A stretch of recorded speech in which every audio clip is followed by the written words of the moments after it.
LDF-ൽ പൊട്ടിത്തെറി. രാജ്യസഭാ seat ലഭിക്കാത്തതിൽ RJD അതൃപ്തി പരസ്യമാക്കി.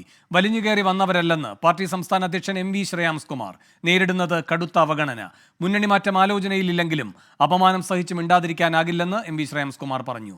വിവരങ്ങളുമായി ദീപക് ധർമ്മടം കോഴിക്കോട് നിന്ന് ചേരുന്നു. ദീപക്, എന്തൊക്കെയാണ് ശ്രേയാംസ് കുമാർ പറഞ്ഞത്?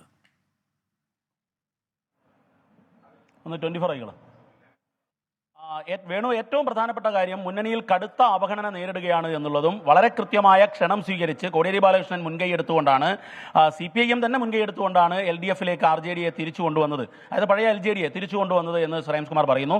പക്ഷേ എന്നാൽ നേരത്തെ തന്നെ ഒരു രാജ്യസഭാ സീറ്റുമായാണ് മുന്നണിയിലേക്ക് വന്നത്. എന്നാൽ പിന്നീട് ആ രാജ്യസഭാ സീറ്റ് CPIക്ക് വിട്ടുകൊടുക്കേണ്ടി വന്നു. പക്ഷേ മറ്റൊരവസരത്തിൽ അത് തിരിച്ചു തരണമെന്ന് നേരത്തെ തന്നെ ധാരണയായതാണ്. പക്ഷേ CPI അത് തരാൻ തയ്യാറായില്ല എന്നുള്ളതാണ് പ്രധാനമായി അദ്ദേഹം പറഞ്ഞത്. CPM പോലും കേരള കോൺഗ്രസിന് വേണ്ടി സീറ്റ് വിട്ടുകൊടുത്തപ്പോൾ CPI ആ സീറ്റിൽ ഉറച്ചു നിന്നു എന്നുള്ളത്.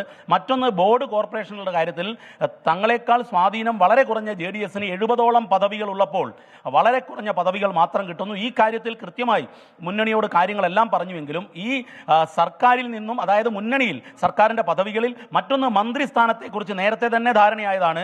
2.5 വർഷം കഴിഞ്ഞാൽ K കൃഷ്ണൻകുട്ടി മാറുകയും പിന്നീട് RJDയുടെ മന്ത്രിസ്ഥാനം നൽകണമെന്നുള്ളതും. ആ കാര്യത്തിൽ തീരുമാനമില്ല. രാജ്യസഭാ സീറ്റ് നൽകിയില്ല.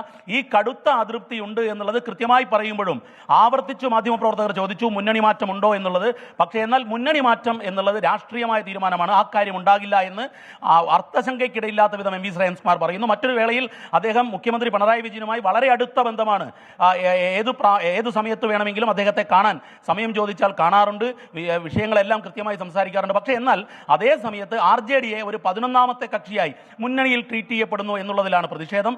ആ പ്രതിഷേധം പ്രവർത്തകർ പ്രകടിപ്പിക്കുന്നു. പ്രവർത്തകരെ പിടിച്ചു നിർത്താൻ അടിയന്തരമായി, പ്രത്യേകിച്ചും ഇനിയിപ്പോൾ ഒരു മന്ത്രിസഭാ പുനഃസംഘടന വരാൻ പോകുന്നു, അത്തരമൊരു വേളയിലെങ്കിലും വേണു ഇത് പെട്ടെന്ന് തന്നെ അഡ്രസ്സ് ചെയ്തേ മതിയാകൂ എന്നുള്ളതാണ് MV ശ്രേയാംസ് കുമാർ പറഞ്ഞത്.